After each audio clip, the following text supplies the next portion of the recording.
long now has mankind looked up to the skies and wondered if we are alone in this universe? Many miraculous things have been spotted all over the world, reported by our militaries, and sparked great debates amongst ourselves. I am here to tell you that, ladies and gentlemen, people of Earth, brothers and sisters of all races, all countries, that we are not alone. We have never been alone. That some higher power has sought to spread the gift of life throughout the universe and beyond all comprehension.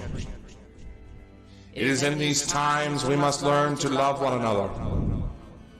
We must not share hate, but joy. We must not inhibit, but we must grow. These beings are our friends. They are our family. They want to help us become better, to see the true potential of mankind. And for maybe one day, we will join them in their voyage to help other beings from other star systems. As shocking as this news may be, it is nothing new. Our governments of the world have known for quite some time that we are not alone in this universe, and we have had contact for many of years, slowly preparing the American public and the publics of the world for such a revelation. We are not alone, and we are about to embark on the greatest journey mankind has ever experienced. Ladies and gentlemen, we have contact.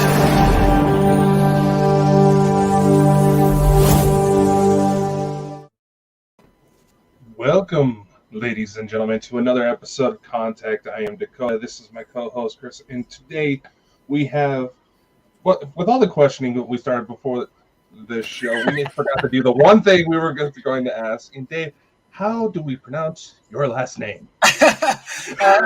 Hodrien. Hodrien.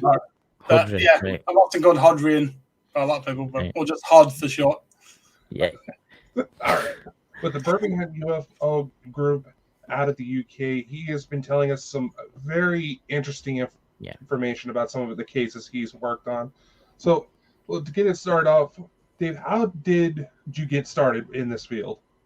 Well, yes, I mean, I've had an interest in the subject of the, I suppose, wider areas of the whole paranormal and mysteries of the world since quite an early age. I just remember reading books as staying up late with a torch, reading on, creeping myself out. But I suppose in early teens, I started to get into the UFO subject in a bit more depth, started to look into it, and just realised just the amount of cases that were on record. And it just seemed fascinating to me. I thought these can't all be hoaxes. They can't all be misidentifications. It's got to be something concrete to the subject. And then when I was about 16, started going to conferences.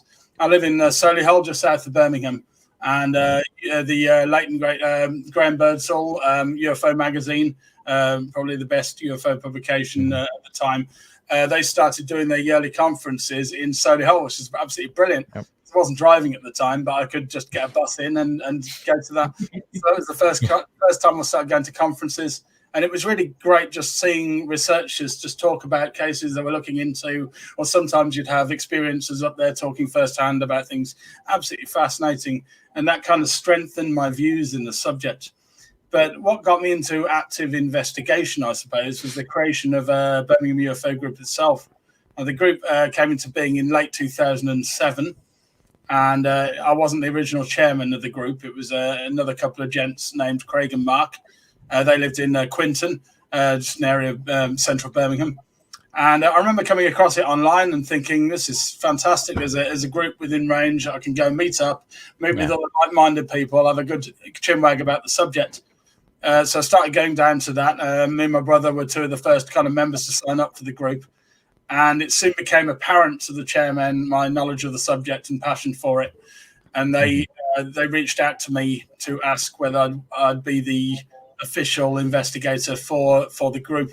It actually started as a as a case. There was a few young lads who'd come down to the group meetings, which just started in the corner of this pub. It was just a quick get together. We'd just sit there, have a chat.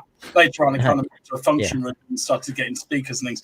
But they were there talking about a recent sighting that had happened to them in Kings Winford, which is North Birmingham. And 4 of them had been out there and seen this fascinating close encounter with this octagonal shaped UFO. And I thought it'd be amazing to kind of go out to the location where they'd had their sighting and see the location firsthand with them. So we arranged that, and then the chairman of the group came to me and said, "Look, do you want to do a proper report on this? Do you want to write it up for BUFOG?" And I was like, "Yeah, I'll do that." So that became my first case investigation, essentially. And it was quite a good one, to straight in at the deep end. It was a good multiple witness sighting. And in speaking with the witnesses individually, one at a time, and getting them to all to draw from memory what they'd seen without any prior warning that I was going to do this, it was obvious that they'd seen and describing the same thing. And quite unusual. I mean, it was a disc, but it was octagonal shaped, which is interesting. Wow. With a number of white and red lights in the base of it. And it was quite an extensive sighting. It had gone over the woodland over Kings Winford and then carried away off into the distance. And they'd observed it for up to half an hour, where it continued in distance. Yeah, that's absolutely amazing. That is. I mean, can you tell us a little bit about some of the other cases you're working on now? Some of the newer cases? Sure. Yeah. Absolutely. Yeah. Well, I was just, sorry, I was giving you a bit of background, wasn't I? Yeah. So in a couple of years later, so I was the investigator for the group for a couple of years. And then in 2009, they handed over chairman responsibilities for me, at which point I continued to run Birmingham UFO Group while continuing to be its lead investigator. And there's another couple of gents I've also taken on as other investigators for the group over time, and they've picked up a few of the cases as well. But I suppose the majority of the cases that come my way, I still write up. Yeah. I tend to delve into the cases quite in quite an in-depth way. I think it's important to leave no stone unturned and get the full facts about what's taken place. So I think people are sometimes surprised by the amount that I delve and the amount of questions I'll ask. And that's because it's very important to understand that the majority of UFO sightings are not alien craft. There's a lot of misidentifications of mundane objects. And I remain very grounded in the subject. I consider myself a very grounded researcher, but also open-minded enough to understand that this is real. It is going on a global level. My views are absolutely that we've got ongoing interaction between numerous different types or species, if you will, of advanced beings that are interacting with us regularly. So I've always been fascinated in the contacts area of the subject, especially. I think it gives us a window into what's taking place. Because once you've got over the kind of idea of them being real and flying around in the skies, the next obvious question to ask is, what are they doing here? They're obviously not just flying around randomly for year after year. So that's a good point. Yeah, and I believe that contact gives us a window into that. It gives us a delve into what's actually taking place and why they're here and what they're up to. So I've always been fascinated in that particular angle of the subject. The cases just started to naturally come my way. It wasn't long before I got my first contact case that I investigated was one from Bletchley on the outskirts of Milton Keynes. And we actually thought at the time that we actually had a landing spot. It was it had started with a number of strange lights that had been seen down over this farmer's field in the outskirts of where the gentleman lived while he was out walking his dog. And essentially, you could see his light swooping backwards and forwards across the field, and then afterwards he went back out to the location. He had some missing time as well on the evening, which was very, very confusing to him.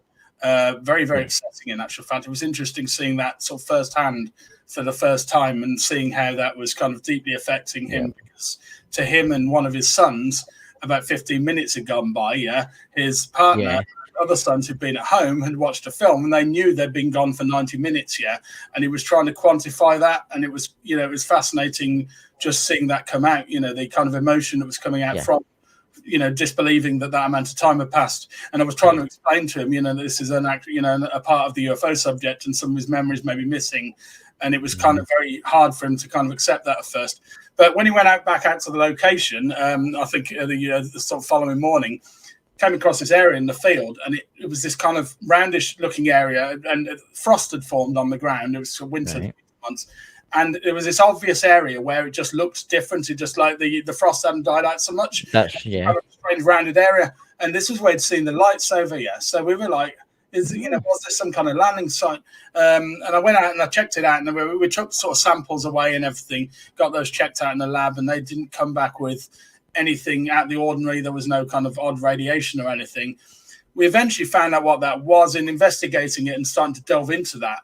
I was asking around various farmers who own the fields in the areas, and we found out one of the farmers that he'd done some water logging in the field, which is essentially where they're checking to see see how much water the field will take before it starts to flood. So they purposely flooded this one spot, so the ground was wetter, so it froze, and that created this, and that was rather upsetting to the witness, because he thought that because we'd explained that aspect of his case, that meant that there was a problem with the case. I had to say absolutely not. We've explained that, but you still got the lights themselves that were performing very, very odd maneuvers that didn't fit with people with torches or anything like that. He had abduction memories that came back later on as flashbacks to him.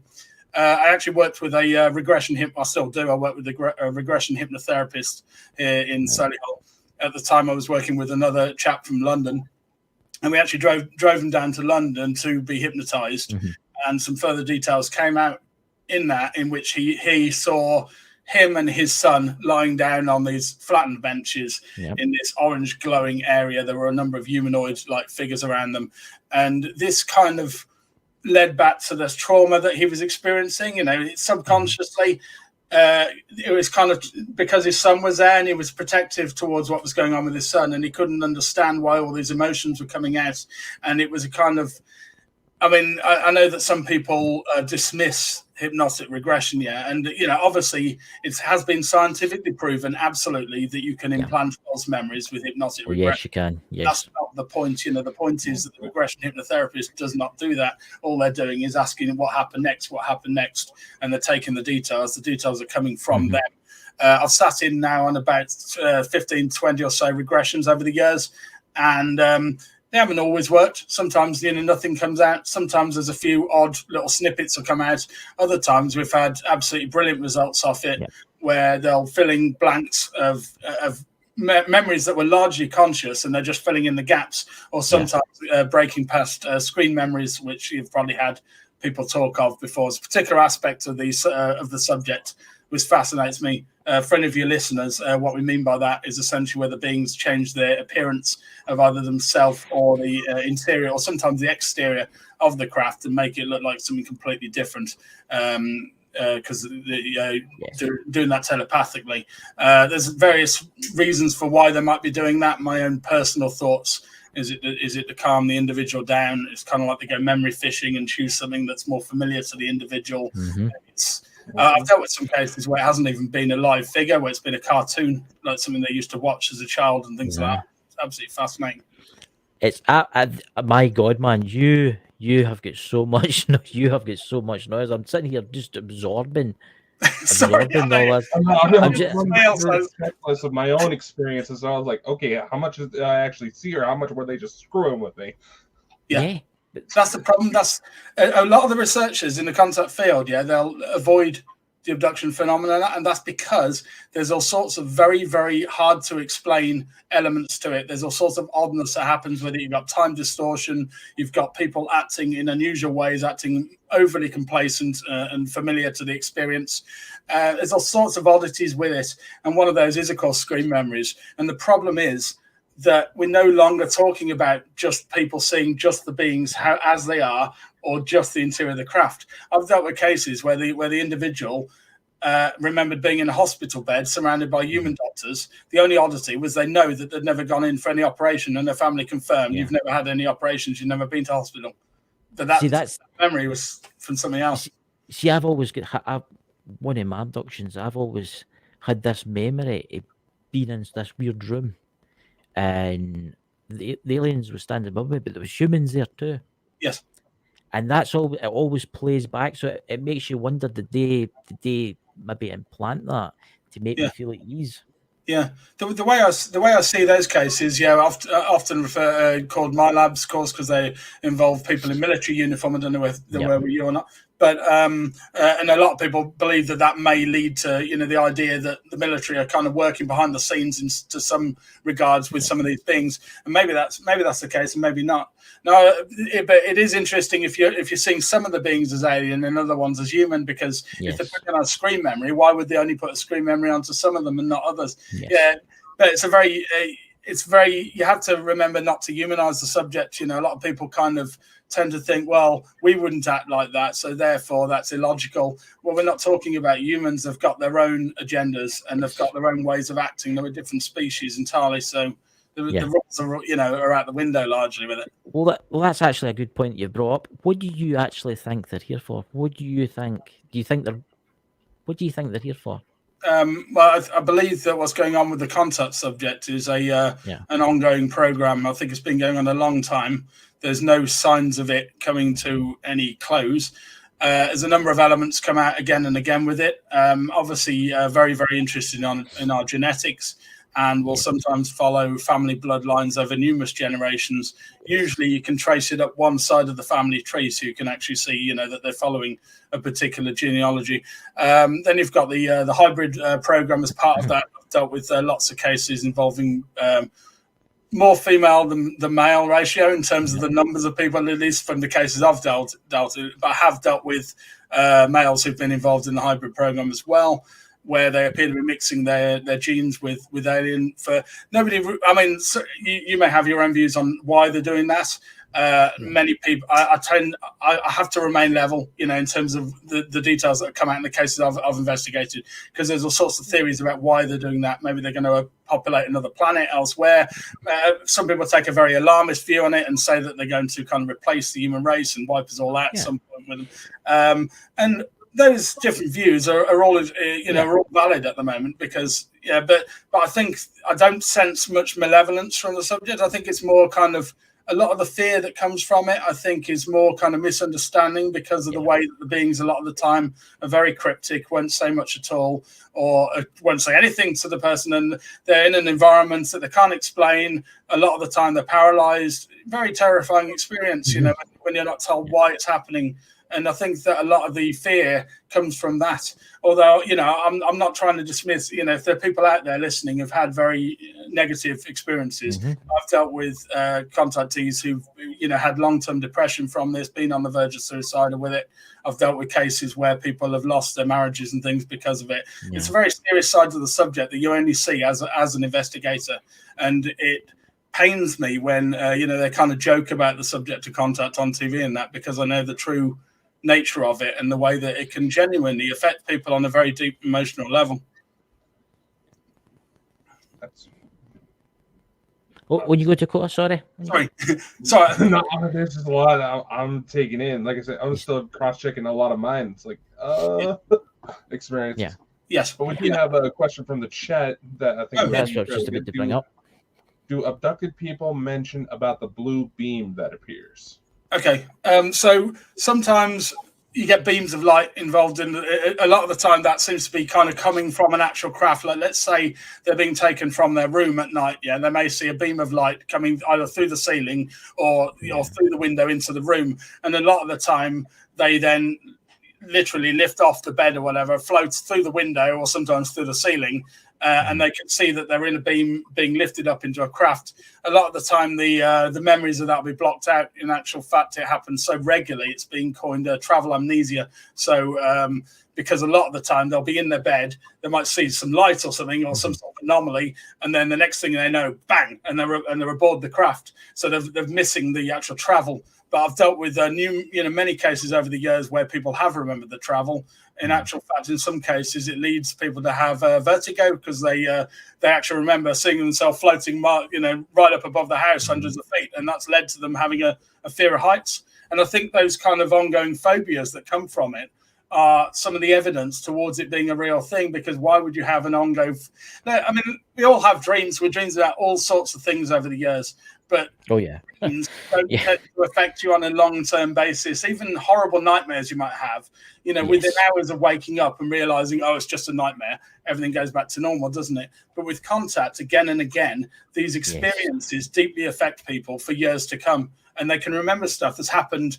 I was talking with a gentleman a number of weeks ago. He had an experience when he was 8 years old. He remembers it crystal clear, like it happened yesterday. It doesn't strike me that he'd had just a nightmare, and it had affected his life so much, and he still remembers it in such crystal clear detail. Yeah, I mean, usually with dreams, you can forget about them after a couple of days, but with my memories, and obviously with Dakota's too, I can play them back. I can all the way back to maybe 10 years ago. I can remember what happened that night, and it's made me. I don't know. It's just I can remember it to the 100%. Dakota, do you want to? And I think that's probably my view on that is because it's so out of the ordinary. You remember it as something special that's happened, something that's outside of your normal everyday life. So because of that, it leaves a lasting imprint on you. And a lot of the time, obviously, it can leave a lasting where you've got missing time involved. So a lot of the experience has been blanked out, or even all of it sometimes. That again can leave a lasting impression, but it's on a subconscious level. So a lot of the people I've spoken with over the years, they may have a particular fear of going back to a particular location, and for a number of years they don't even understand why they're terrified of that location. They just know that something has happened, but they don't even know what. And then later on they'll remember it and have some kind of trigger experience. And sometimes that trigger can be really, really random.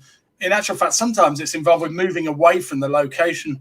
And a great case in point, an absolutely stunning case I dealt with, is actually from here in Birmingham. And this was, I take it right back to about 2011 or 12, I think I investigated this one. And the incident itself happened some point between 1999 and 2003, So you're probably thinking, well, if it's a real case, surely the witness can get a closer, than just 4 years, And there's a very valid reason for that. Now, this involved a flying triangle, one of the more commonly reported craft types, should we say. And it took place in Erdington, which is an area of right up in the centre of Birmingham. So we're talking about proper urbanised residential area. And it happened from the gentleman's own street. It was him and his friend, and they'd gone out late evening, just out walking. On the opposite side of the road to where they lived, I think it was Hope Street, if I remember correctly. On the opposite side, there was an open area of kind of grassland, just kind of which they called the tip. And they essentially saw 3 lights coming in from the distance, 3 red lights in a triangular formation. Right. They saw them at a distance. And they started doing this weird wobbling kind of thing, sort of distortion effect coming off it. And looking at it, thinking, what on earth is that? Comes closer and everything is coming their direction, and as it gets nearer, they realise it's not a normal aircraft in any shape or form. It was essentially a flying triangle, very black or very, very, very dark blue. Yes. Red lights no central light, but red lights at each of the 3 corners on the base. The thing comes in silently and comes down and essentially lands in the road in front of them. It's only it doesn't touch ground. It's hovering about a foot off the ground.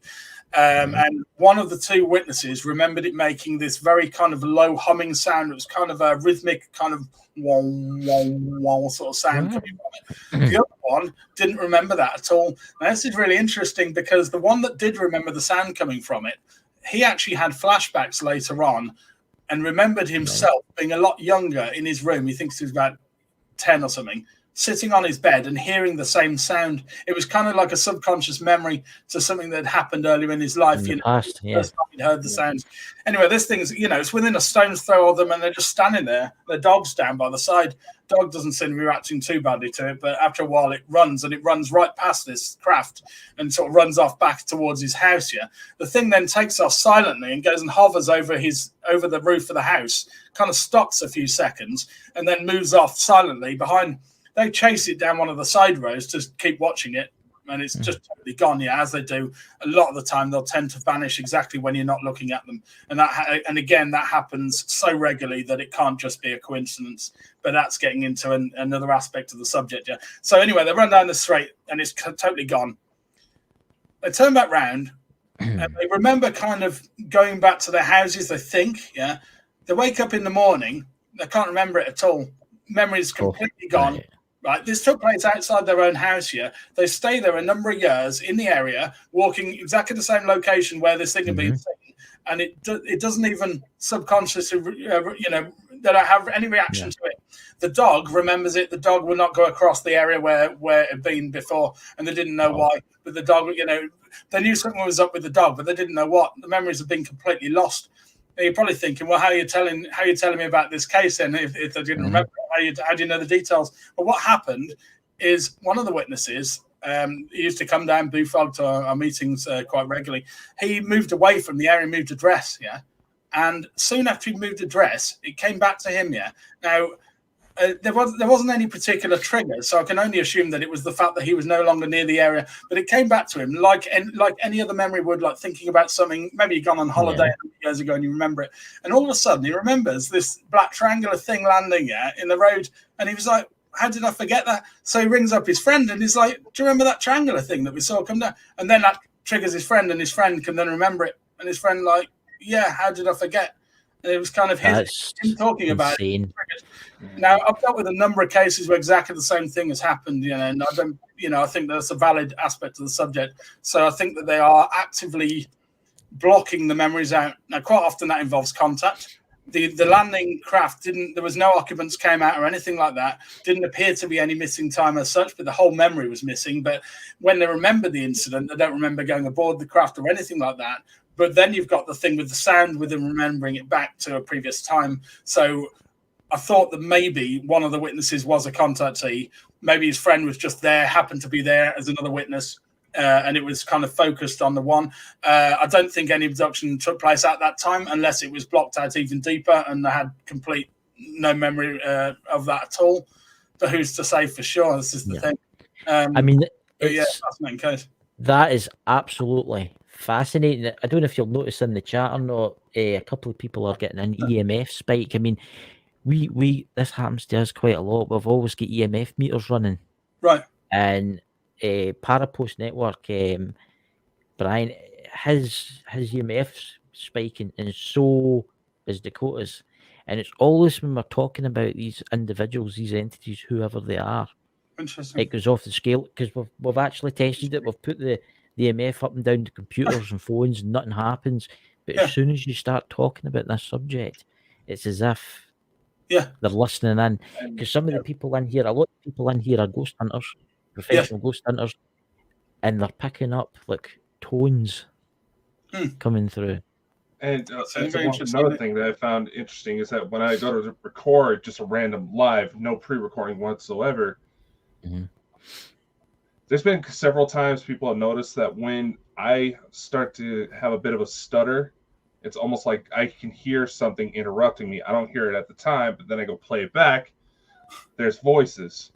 One of the most recent recordings, it should be on this channel, you can hear what sounded like CE5 tones going off. Yes. Yeah. I was not playing the app. Yeah. It's like, It's just fascinating, isn't it?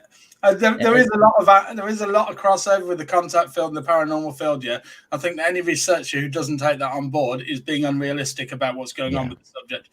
I'd say about 85. I did actually do an official count a number of years ago of the cases I had at the time, and it was about 85%. I think 85% of the cases I'd looked into, the individuals who'd had contact experiences had also had experiences that you would usually consider to be linked with, say, poltergeist activity. Yeah. Now, that's far too high. It's far too much of a coincidence. Yeah, it's far too high a percentage for that to be a coincidence. There's a direct link there. Exactly what that is, I've got my views again. Now, I don't pretend to have all the answers. I just look at what I've seen over the years regarding the subject, the cases I've dealt with directly. But my view is that in having contact, the individual's psychic type senses, six senses are kind of elated from having these experiences, and that makes them more prone to having paranormal type incidents happen. Now, it might be the other way around, it might be that the person has these abilities from birth, and maybe that's why the beings are particularly interested in them and they're being taken. But I've dealt with lots of cases where people haven't had psychic type abilities and yet are still experiencers. So, there's no definite rules which happens 100% of the time. Yeah.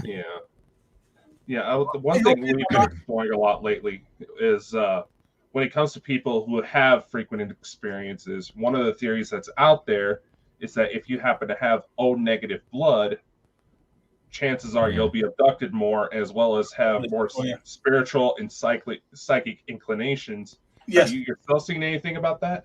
No, well, I mean, the thing is, I've heard this before, the blood group thing, but I've spoken with lots of contactees who haven't got that blood group, so it's not as much of a pattern. I usually ask people what their blood type is. Sometimes they don't, sometimes they know, sometimes they don't even know. I can't remember what mine is, to be fair, thinking about it. A lot of it's one of those things, isn't it? You forget it, or you just forget all about it. Kind of like your national insurance number, some people will remember it off the heart, other people will be like, what was that? So, I don't know. Again, there's no definite clear links. All you can see is the similarities in cases of things that happen again and again and again. Yes. Take, for example, the environmental aspect of the subject, the environmental warnings that people get, again, happens too commonly for it not to be a factor. But does it always happen? Absolutely not. But in many cases, the beings will show people things either, and it's not even like the same way. So it's not always a telepathic, direct kind of vision inside their brain. Sometimes it is. Sometimes it's shown to them on a physical screen. At least that's how they're remembering it, But then you've got the screen memories thing. So maybe it is in their head, but they think they're looking at a physical screen. It's very complex. But either way, they're shown kind of images of bombs exploding, forest fires, this sort of thing. Seems to imply that the beings are kind of caring about our planet and destruction of our planet, or destruction of the human race, or a bit of both. But the thing is that for their benefit, or is it for ours? This is the problem. There's what are your thoughts on that, Chris? I was just what they want, the human race. I mean, I think I know what they want. I think there's a lot of hybrids on Earth. I will say this. I think there's a lot of people that's been genetically modified and changed by them.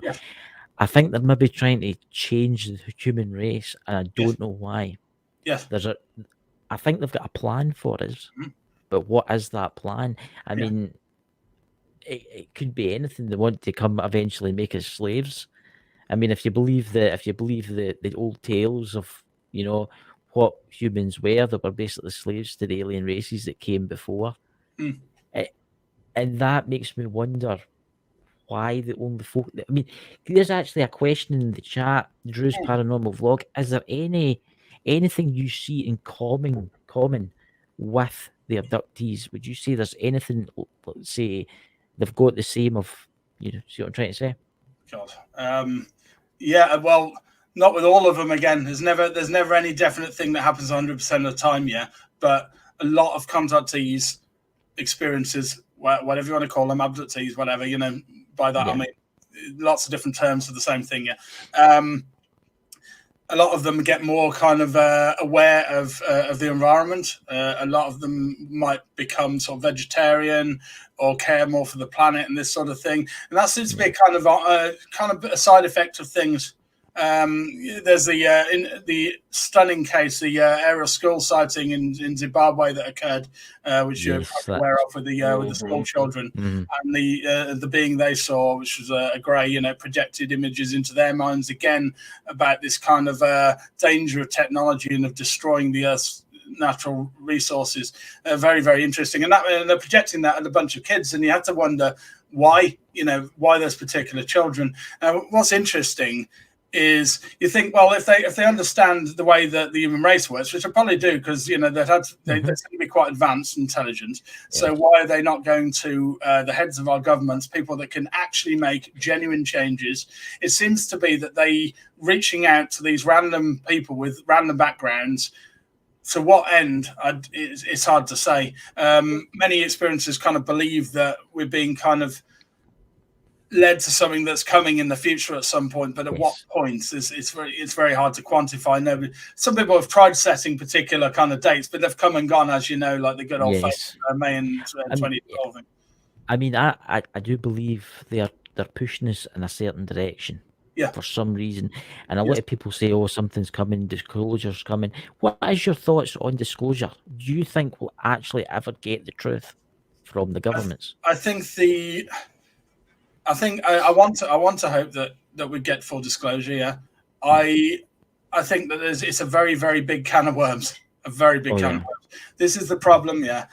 Because it's like what we're talking about right now, yeah. It's a lot more than them just flying around, yeah. It's very easy for the governments to say they're real, they're here, UFOs are real, they're flying around, yeah. What they're doing? Oh, they're taking people from their own homes. They're taking people while they're out driving or when they're out walking in the country or whatever. Are they asking them permission? No, they're not. No, they're just doing this whenever they feel like it. Can you actually stop them doing this? No, we can't do anything about it. And by the way, they can also control our nuclear warheads and switch them on and off at will.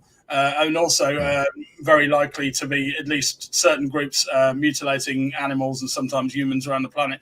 There's all sorts of dark elements to the subject that that they wouldn't want to reveal to the public, because even though we say that, oh yeah, we could cope with it, a lot of people genuinely couldn't cope with it. I think that the hysteria, if it to come out, because you think about it, the government's obviously covered this up for a long time, right? Yes. If they had to come out and say, "Or aliens exist," right? It makes you wonder what else has the government been covering up. Absolutely. What else? And then the people who's going to look at the government and say, "You've been lying to us," basically, and it's going to get them into all sorts of trouble.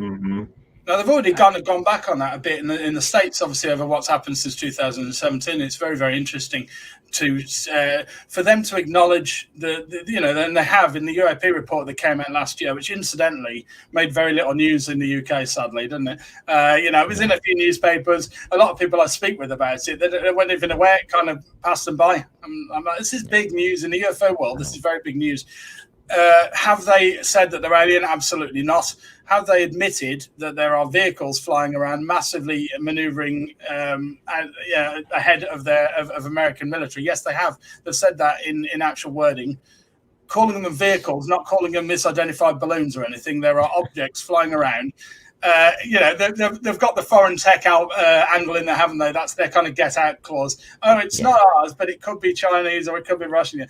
What's the likelihood? Yeah, right. These things are seen all over the world. Yeah, all governments and all military around the world are looking into these things. There are cases from China and from Russia. It's going on across there, just the same as it is in the States and the UK and everywhere else.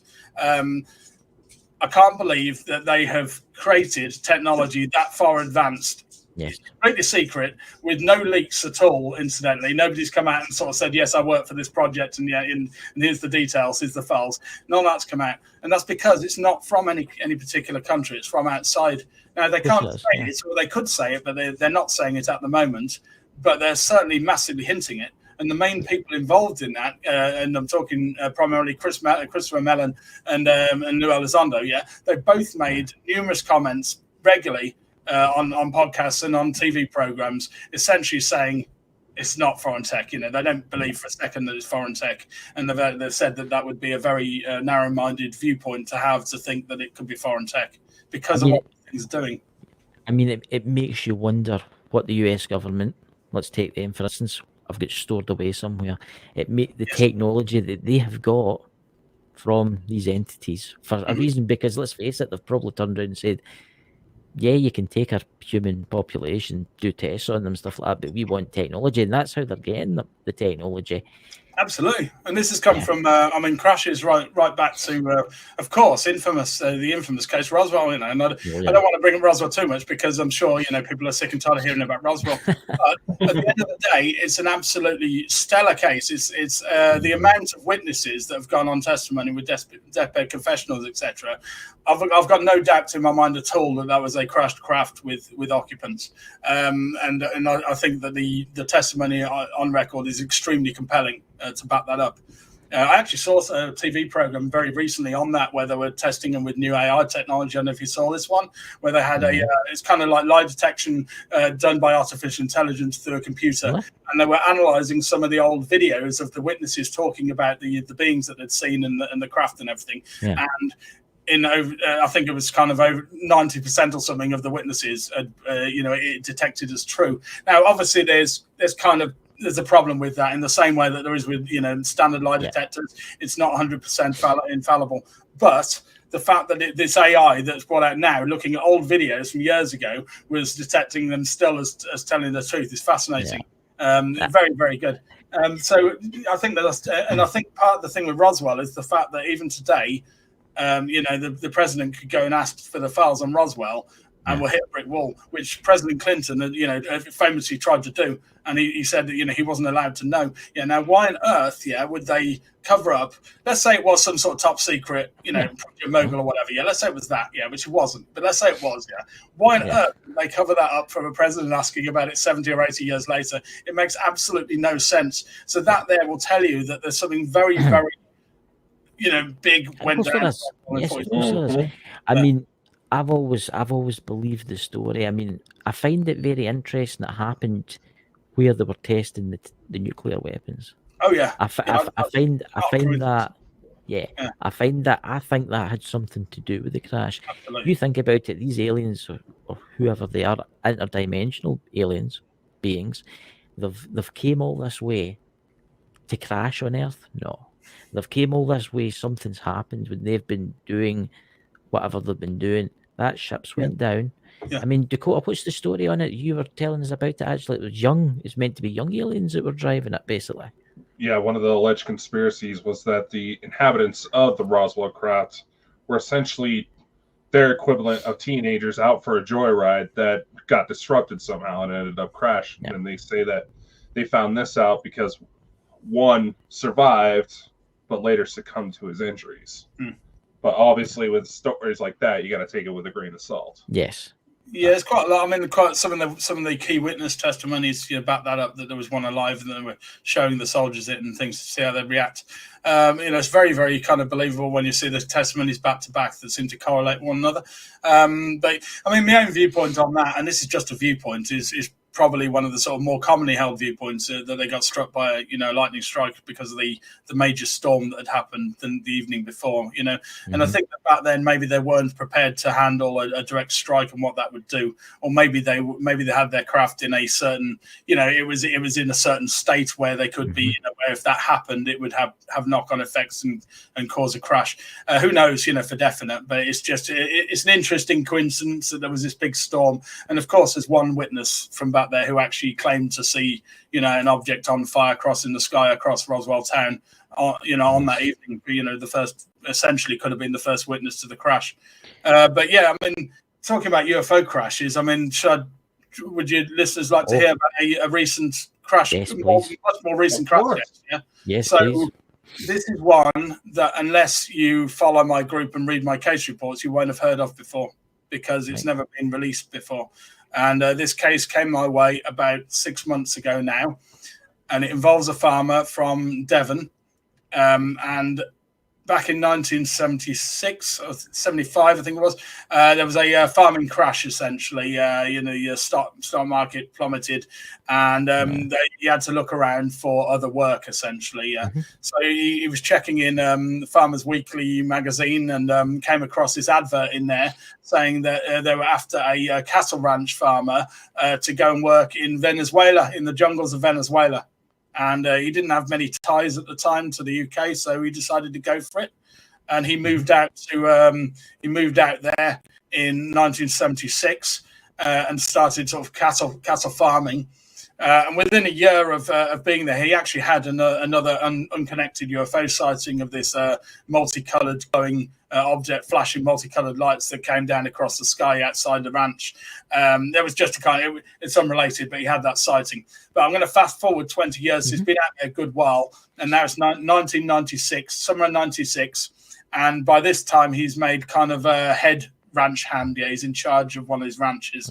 And he backs all this up, by the way. It was all backed up with, he sent me his official ID and everything. So he is who he says he is. His background completely checks out. Okay. So he owned this cattle ranch in an area called Corralito in the middle of the Venezuelan jungle. Had a few kind of groupings of buildings, a kind of central HQ that had an airstrip where, sort of planes would occasionally come into land. And every night, he'd go to the outer edges of the ranch to close the main gates. Yeah, he said it was quite dodgy working out there because there'd be kidnappings and things in the area, so it's actually quite a dangerous place to actually work. So they had to make sure that every evening the gates were fully locked up. Yeah. Sorry, I said it was summer 96, didn't I? Oh no, maybe that was the previous one. Sorry, this took place around the Christmas period of 1996. Okay, and a lot of the ranch hands had gone home for the Christmas holidays. So remaining on the ranch was him, his two stepbrothers, and some other cowboys to look after the animals on the ranch. Anyway, they get in their truck and they drive out to the edge of the ranch. And to do so, they go past their airstrip, that's kind of closed down for the Christmas holidays. So they hadn't had any planes come in to land at that point. So they move out to the edge of the ranch. It was a good drive out there, good kind of sort of 20 or 30-minute drive out to the edge. So it's quite a large. The ranch is quite a large area of land. Yeah. Right. At the gate, at the kind of northwest side, there's somebody there at the gate guard and everything, but it wasn't his job to properly lock up the gates. He just kind of keep watch. So they had a good old chat with him about half an hour, and then they start heading back. So him, his stepbrothers, and a few other farmhands had come along for the ride in their pickup truck. Yeah, so they're big, six witnesses for this, and they're on the way back, and the sun's just just starting to kind of set in the sky. Obviously by that time it's kind of about mid-evening, so the sun's going down because of the time of year. Anyway, they get back to where the airstrip is, and they're driving along sort of past the edge of the airfield, and all of a sudden there it is. Comes in from the left of their vision. What they described seeing was a glowing yellow cylindrical shaped object. He thinks it had white portholes along it. You could see one clearly. He thinks there might have been others, but covered by the glow of this thing. No wings, no tail, and don't forget they were very familiar with knowing how aircraft looked at different distances because they owned the airstrip. So they're used to seeing aircraft come and go at various times of day. This was very, very low. He estimates it was about sort of 50 foot off the ground. So way too low for a plane to be flying at. And it was moving dead slow. It was moving sort of no faster than 20 miles an hour, which again is too slow for a plane to fly at and keep airborne. So this thing's moving along like this, it's long, just cylindrical yellow glowing thing with these white portholes on it. As it comes across in front of their vision, they pull up the pickup truck and they're getting out and they're standing next to the pickup truck watching this thing fly in front of them. About sort of 100 or so yards ahead of them. So it's quite close enough to see it in detail. As it kind of comes ahead of them, all of a sudden bursts into flames. Flames start ejecting from one end. Okay. The whole object, it continues floating along completely silently with flames running over its surface, and it starts moving off into the distance, They keep watch of this, and as it's moving away, it kind of heads over this area of jungle around the edge of the ranch, kind of near out this kind of very, very thick jungle out near the edge. And it was near the kind of ranch boundaries. And all of a sudden, the thing breaks up into 3 chunks without any kind of explosion type sound or anything. It was certainly within range. If there had been an explosion, they would have heard it. It was within a couple of miles, easy of them. It broke up into 3 chunks, and the 3 chunks kind of on fire still, kind of rained down into the trees below. Now, unfortunately, very, very thick jungle out there. So say, what would you do? You'd go straight out there, wouldn't you, and try and find the bits down here. But he said that because of the overgrowth at the time, it was just really, really thick vine growth and everything. We're talking about dense jungle trees here. And they weren't actually able to get out to the location. There were no roads leading into it. It's a kind of different world out there. So they knew that these bits had come down, but they couldn't go out to, they couldn't drive out to where they thought that the bits had ended up. So they went back to the kind of main HQ and sort of started talking about it. So that night and everything, that's the end of that, what happens on that evening. Following day, they got the radio on. They just had the radio on at the HQ, just listening into local news. And there's a news report. And the news report is from an aircraft that had to make an emergency landing at San Fernando. Well, San Fernando is a larger town off to the southeast of Corralito. Okay, it had to make an emergency landing because they'd seen a glowing object come past their plane, flew past their plane, and flew in a north direction. And they'd actually kind of diverted and landed, because it spooked them so much. So this came out of the radio, and so they're thinking, this could have been the same thing. It was glowing, seen by an aircraft, So you kind of think, there's something else going on in the area on the day, and they reported the same day that they'd seen it. It was heading north, and it was off to the right-hand side. They'd seen it coming from this direction. Right. There. However, there was even further links. What happened was the farmhands, when they came back from their holidays, from sort of New Year and everything, they came back to the ranch, and some of them lived in a village called Guatemala. I think it was called Guatemala. It's off to the east of Carlito Ranch, essentially right where this object, the aircraft would have ended up. If it carried on going north, it would have headed over this. Now, numerous people in the village reported seeing a glowing object come on in and then make a right angle turn over the village and start heading off to the west, which just so happened to lead to Carlito Ranch. So what we think we've got there is multiple different witnesses from different locations reporting the same object. They were able to trace the path it would have taken. So they saw it goes off to the west. Now, he said that when it came in, it was so low down. There was off to the east of Carlito. There's a number of hills, and he said essentially this thing would have had to have manoeuvred between them. Otherwise, it would have just crashed into one of the hills. So if it had been going a straight line, so they didn't see it manoeuvre, but he assumed that at that height, it had either descended to that height before they saw it, or it had done this between them. Now, I looked into this case, and obviously you've got to look into mundane explanations. I always do, I'm always trying to kind of quantify it as a mundane thing, I don't believe for a second that it was an aircraft that was reflecting the early evening sunlight. Absolutely not. First of all, even if there was some kind of reflection, at that distance, you'd still be able to make out the wings and the tail. Not forgetting, of course, he's a ranch hand who owns the airstrip and is used to seeing aircraft at all times of day and all sizes come on in. And it was flying too slow. There was far too much that didn't fit with it being an aircraft. So then you look at it being a blimp. Well, blimps don't tend to have kind of glowing portholes along them. And let's say the blimp had caught fire, right? Let's say a blimp catches fire, like a big Zeppelin type blimp. They're just busting it. And when it goes very loud. They would have heard the explosion of that. This thing broke up silently. So logically, it doesn't seem to fit with the blimp. Could it have been a meteorite? Well, a number of years ago, obviously, we had the meteorite that came in over Russia, right, and some very, very fascinating, amazing video footage of that event. But if you look at the videos, it takes about 2 or 3 seconds to cross the entire sky, and more importantly, it's got a huge trail behind it. That's right. This thing had no trail behind it, and also meteorites tend to be on fire from the start of the sighting, not on fire and then suddenly burst into flames. So. And it was moving too slow again. So there's far too many things that don't fit with any of those mundane explanations. Looking into it and looking into all the evidence for it, I have to entertain the notion that it's a genuine crash of a UFO that occurred in Venezuela. So in theory, the wreckage for that could still be lying in the forest. Yeah. So what happened was, about a couple of months later, he said that the foliage of the area and everything had dried out and everything. It was very waterlogged at the time, but it had dried out kind of in sort of March sort of time. He headed out there to the jungle to try and track down but he couldn't find anything. But he said essentially there was so much kind of vine growth. He said that the pieces could have been covered in vegetation and, may still be lying out there to this day. But in order to actually find them, you'd have to go and, scoot around miles and miles of deep jungle. But we've got the approximate location for where, if there was anything that survived, could potentially be lost there in the trees right now. I mean, could you maybe try and use like satellite? But I know it's overgrown, but maybe there'd be some type of shape, because a lot of lost cities have been found in jungle using satellites. Well, the main problem with that is obviously the trees. So we've got dense jungle trees covering the area, like palm trees. So it would have been dense foliage. So from the air, it just essentially just looks like a very deep forest. You can't really see much. You can't really see the ground.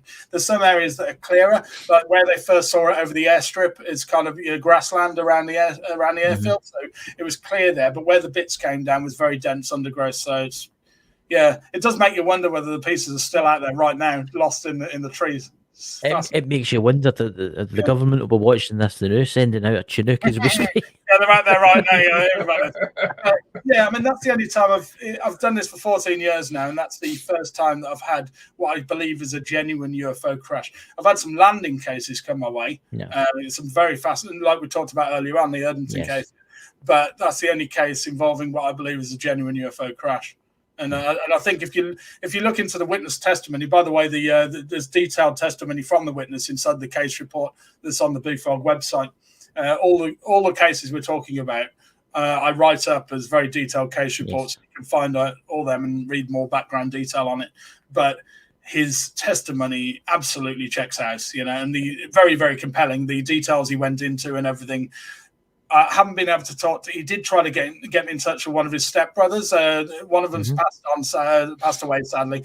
The other one's still alive, but he didn't really want to talk. A lot of the time, people kind of, because of the subject, they're worried about the stigma and the ridicule, and they don't want to go anywhere near it. But can you imagine finding wreckage from a ship? Yeah, I mean, that would be amazing. That would change everything. Yeah, it would be the first. But then, would you be allowed to? If you found it, would you be allowed say to? that? But, they have been looking into some pieces of metal, obviously, that have been collected. And sometimes they have had very interesting isotopic ratios that tend to suggest that they weren't made on this planet. Now they haven't been kind of metal. They haven't been metals that don't exist on this planet, and that would be wild, wouldn't it? But the composition of the metal, they've said is not been manufactured on Earth apparently. But the thing is, you've got these things that take place and everything, and you've got evidence that goes out there. But how many people, properly listen to that and take it on board? Most of the scientific community are still kind of stuck with trying to shy away from the subject as much as possible, and that's because of numerous reasons. It's not because they're not interested. Science is governed by funding, so unless somebody's funding them to look into this thing. And then there's a lot of reputation and making sure your name isn't ridiculed. And we all know what happened with John Mack before looking into the abduction phenomena. There's been numerous scientists over the years that have looked into the subject, and it's gone negatively for them. From other scientists in the community have kind of pushed them away and sort of said they're no longer kind of valid. So I think many, many scientists are kind of wary of that. And that's unfortunate because it kind of dampens the subject and stops some of the kind of more hard evidence from coming out, unfortunately. It's the same. It's the same in the paranormal community with ghost hunting. They're afraid to do it in case they get ridiculed for... Dakota, would you like to ask some questions? Because we've not got long left before the show ends. Actually, I do have one question. This was actually a very recent event that took place that may have actually been instigated because of this show. We had a gentleman by the name of Craig Capelbasso on. He wrote the Extraterrestrial Species Almanac. Yes.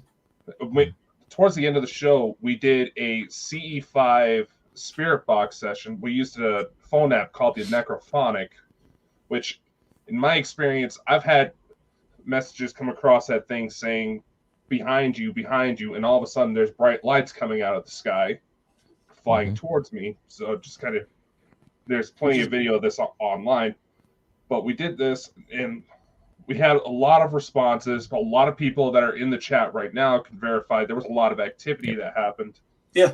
But later that night, I initially went outside just to take out the garbage, not doing anything special. I look up in the sky and there's lightning popping off. Yeah. Now, I live in a very rural area. There's not a lot of sporting events or anything big like that could cause that. No fireworks were going off. Yes, we do have an airport nearby, but you can clearly tell if it's the spotlight going around, and if the clouds are thick enough, you can see it spinning. I looked at all the detail. There was no sound coming from it. I looked at all the websites, all the flight data. I could not find any details of anything supposed to be in the sky at that time frame. Yeah. Have you ever had anything like that happen? Yeah, numerously. So, it depends on what are you talking about. Something that looks like sheet lightning? Did it look like sheet lightning? Yeah, it just looked like upper atmosphere lightning. Not really severe enough to cause any thunder, but enough to where you could clearly tell there's something going on above. Yeah, because you can sometimes get, obviously, there's a type of, sheet lightning is called, which is where you've got no thunderclaps. You've just got like the flashes in the clouds. There's a type of lightning storm. So, it could have been that, obviously. Other things that we've had have included, obviously, you've got bioluminescence in clouds. Sometimes certain cloud types can have a glow to them, but it's not like what you're describing. It's kind of more like they're the whole evening, and you can just see it. Then you've got the blue lights that are seen in the sky. Sometimes I still get those reported to me, and that's essentially rail works. They're doing nighttime rail work repair and they shine blue UV type lights, and they reflect off the clouds, and it creates this really wild, proper bright blue glow in the sky. That unless you know what you're looking at, you're like, wow, why is the sky glowing blue? Yeah. It's got to be like a spaceship up there or something. Yeah, I've seen it. Yeah. Then you've got your nightclub lights as well, or sometimes lasers from shows that are going on. But again, what you're describing doesn't sound like that. I mean, the closest thing I'd say to what you saw there is sheet lightning. It all depends on whether there actually was kind of stormy conditions at the time, or if it was supposed to be clear. Because no, it was cloudy at the time. Yeah. There was a snowstorm earlier that day. Yes. So I went on all the meteorological websites for the area. Nothing registered for that time frame. Yeah. And I was just like, what? The only thing that got suggested close to me was that there was a police standoff a few miles up the road from me, and they had a little drone out, and it would be about one of those typical 4 foot wide drones. I was like, that'd be mighty impressive if a drone did that. It doesn't sound like it was that. It sounds far too sort of wide scale and dramatic for that. So I mean, it is entirely possible that these objects, may affect, clouds and create kind of electrical discharge off them. I mean, there's been numerous cases over the years where people have seen them at close proximity and have felt kind of static type effects coming off them. Or kind of smelt electricity in the air, kind of like the smell you get before a thunderstorm, this sort of thing. Both of those things tend to imply that they have some sort of electrical field around them, at least some of the time, that may affect them, that might essentially have reacted with the clouds and maybe started up kind of electrical activity in the clouds. So that could have been a link there. And this is just a theory. I'm not saying that it was that. I'm just saying that. I was like, I'm not exactly sure what to call it. I asked people, I was like, have you ever had this happen? It's like, I've heard of it, but never seen it. It's like, great, I know where I mean, I've seen. I can't think of any cases where that direct thing has been reported. But then there's a lot of researchers out there all investigating different cases, and if you collected them all together, I mean, obviously I know a lot of people in the community, and I'll reach out and often speak with other researchers just to see if they've had any, especially where there's more unusual aspects, especially with contact. So let's say, for example, the person has reported having a particular kind of piece of machinery or instrument used on them. I'll often check around to see if anybody else. But there's a wide variety of things. But then why wouldn't there be? There is, if you think about the human race and the amount of different types of machinery and the amount of different vehicles that we've got, aerial and on the ground, why would it not be the same for other species? Exactly. I mean, I find it so interesting, these alien craft, how they fly. I mean, what do you think the propulsion is? I mean, it's like anti-gravity. I mean, it's absolutely like something. Yeah, I mean, whatever they're doing, they're able to kind of shut themselves off from the outside environment, which allows them to perform right-angle turns, shoot off at thousands of miles an hour like a bullet, go from air down under the water or back out of the sea, easy as pie. That shows that they're kind of separated by this field around them from the outside environment, which is obviously it would kill a human pilot. If it was just an aircraft just doing that, the G-forces would just obliterate you. So that kind of shows that. Now exactly how much they understand behind the scenes on this depends on how much back engineering they may or may not have done of the on these craft over the years.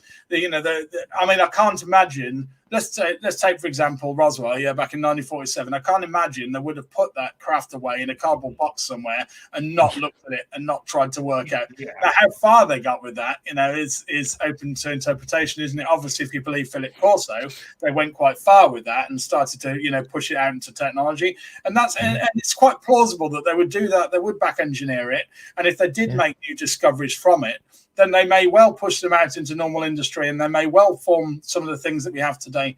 I can't say that's outside of the realms of possibility, but I think that they would largely use it for military type purposes. To gain the upper hand, they would try to weaponize it, and I think that would be why they wouldn't want to share that with other countries, because they wouldn't want other countries to have that same technology. Of course, I bet you $1 billion The governments, the US government have got something stashed away that they've back engineered. They've took the technology from it, and it's probably spying on Russia. It's probably spying on China as we sit here and talk. You know. Yeah.